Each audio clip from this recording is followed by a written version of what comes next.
So good morning everyone. We are the group 1. Today we are going to present our own topic. I am Nicole Ashley Pilaad, the lead of this group. I am Zarin Lucas.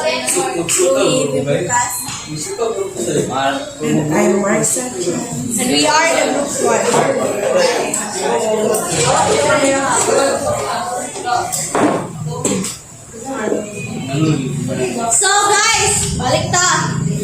Kung sino nakita din ng picture?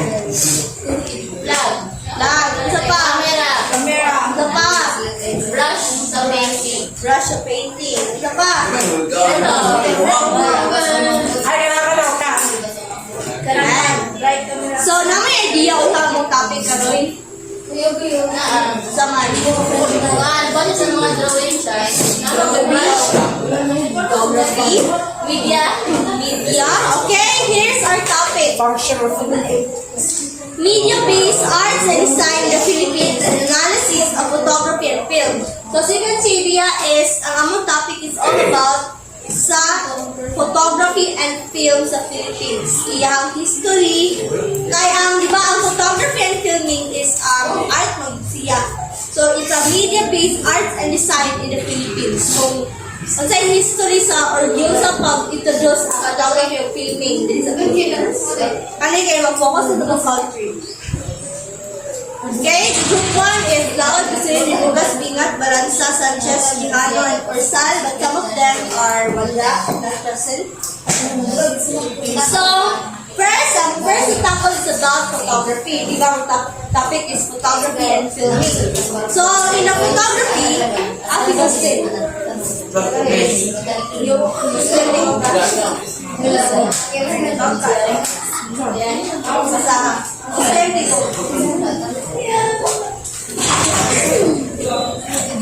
Photography, the art of capturing and communicating true life, especially the Philippines in the late 19th century. We got early photography dating back to the 1875. Okay, photography, the art of capturing and documenting images to life reached the Philippines in the middle 19th century, with the earliest documented portrait during back to 1875. So, we all had, kabalo naman ito sa photography, including nga ito sa ron is kanang modern technology na sa karon. So, photography is diyagi ka na sa mga photos. Diba, kay mag-photo ka is a form of photography na ng photos. Then the photography is ano sa siya na sa Philippines. So, photography reached the Philippines in the middle 19th century. So, dito sa middle 19th century siguro sa 1930, 1920, 1950 something. Basta kay middle sa 19th century na niabot ang photography sa Pilipinas. Wala nang ingon ko, minsan nag-introduce sa tuwaan pero ang nakabutang dali is basta na-reach sa Philippines is the 19th century. Okay, with the earliest documented portrait dating back to 1875. Pero pinakakuan din sa photography, nagsugod din ang photography is 1875. Nasunod na siya sa Philippines dito ang middle 19th century. Initially used primarily as a tool, a documentary record, a status symbol, or propaganda material. It has evolved into a powerful instrument of self-expression for the current selfie generation. So before, ang camera is very expensive and ginagamit nila siya for mga importante mga photos like kaning documentary or kanang mga palboro like example once a Pangulo speech or something. And then karon selfie na lang ang photo na to ron is kanang balagulay pulos natural wala before is for sa mga importante lang yun while karon is sa generation na which is karang malagili kay importante is sa photo ta wala siya ang pag-evolve sa generation na photography. So, muna siya ang photography back in 1875. Muna picture sa una nga, medyo black and white po siya, tapos dili pagid kay maklaro. Medyo blurry pagid siya. Muna, pagka-first nga appear sa photography back then. Then, as as you can see right now, grabe po sa makita sa inyong mata, mo hindi mo makita sa mga photos. Like, photography in 2025, one example, kani siya selfie. What you call the selfie generation as kani siya is kanang i-compare niyo back then, blurry and black and white. As you can see dire, halos sa kanang color is makita na, o grabe, pati pimples niyo makita na. Kani siya is clearly siya kung saan makita sa human eye, mo makita sa photography in 2025. Back then is limited na ito yung mga access. Next is functions and artistic debate. Photography preserves the real moment and communicates ideas, but its status as a fine art has long been debated. Early critics saw it as a merely mechanical technical process, unlike painting or sculpture. Modern views, however, acknowledge photography as its own artistic discipline where the photographer's vision, skill, and timing turn the technical process into true creative expression. So, kanisa, na-confuse mo nga no, ang photography is kanang makonsider siyang art, mga art mo sa mua is kanang mga painting, mga drawing. Na-consider nga paint, nga art, photography back then, kaya express ito siya something just like pag naabot siya yung mga deeper meaning. Just like sa mga painting, sa mga drawing. Mga gina-consider siya as art, kaya expression.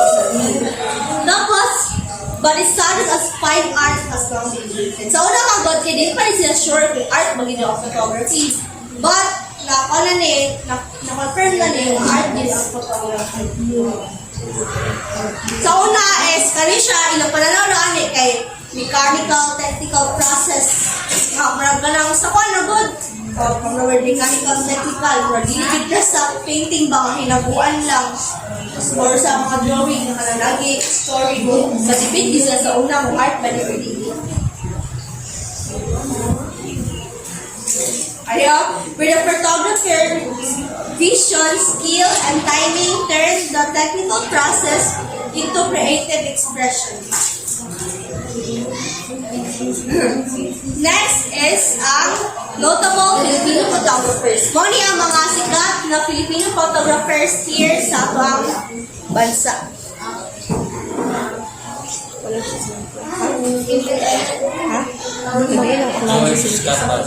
George Tapan, known for his captivating travel and nature photography.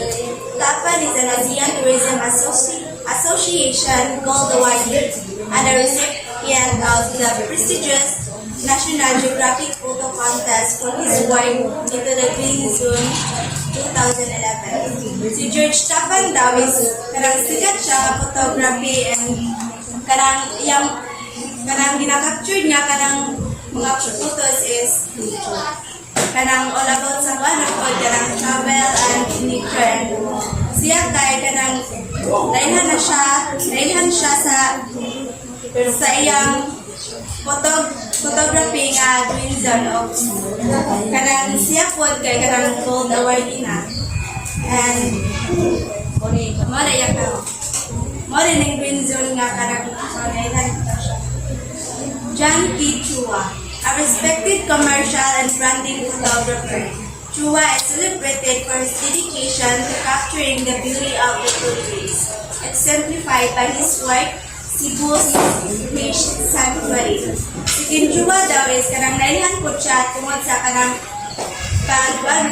pag-captured sa mga sa beauties sa Philippines.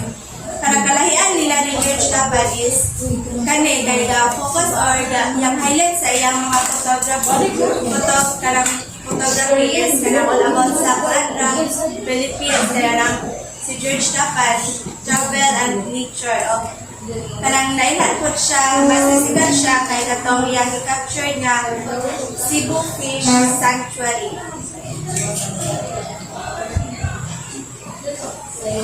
Okay, from the notable photographers is Natay, George Tapan, and John K. Chua. Muna siyang duha ka pinakasikat na kanang photographer gali kapang picture.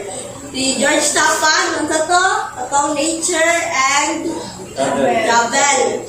While si John K. Chua is ang beauty sa Philippines. Next is ang second topic, which is ang film or the motion picture.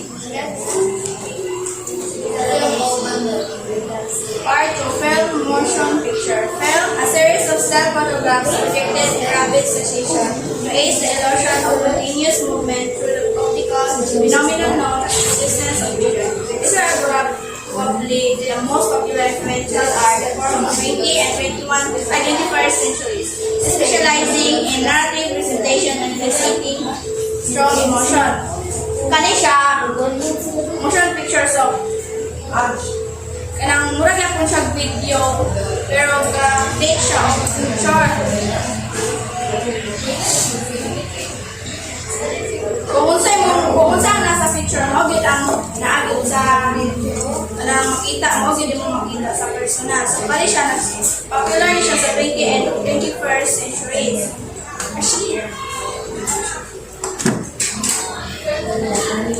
So mo ni siya ang fan before. Ang emotion.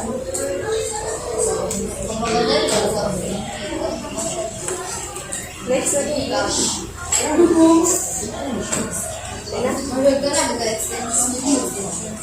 Okay? The second topic yung topic naman is photography and filming. For filming, motion picture or galihong nga picture.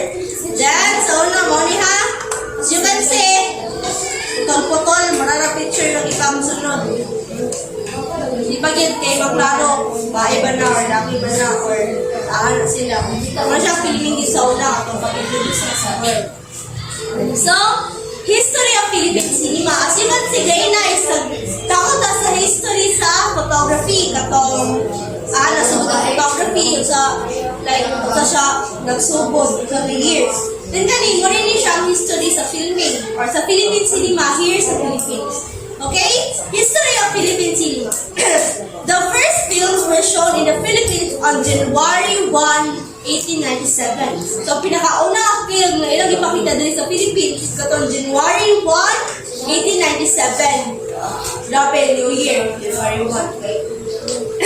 At the Salon de Fertiera in Escolta. Ang kaning Salon de Fertiera in Escolta is kaya siya, lugar di siya or kanang theater di siya dito mga lugar. Dito ipakita ang pinakauna ang film sa ato ang lugar. So sa una di ay is mga picture lang dito makita ang photo. Yung pinakauna ang video nga ito nakita is kani sa 1897. Okay, the very first short films were screened in 1898. Pioneer and early years. The first Filipino filmmaker was Jose Nepomuceno, who became known as the father of Philippine cinema. His film, Dalagang Bukid, 1919, based on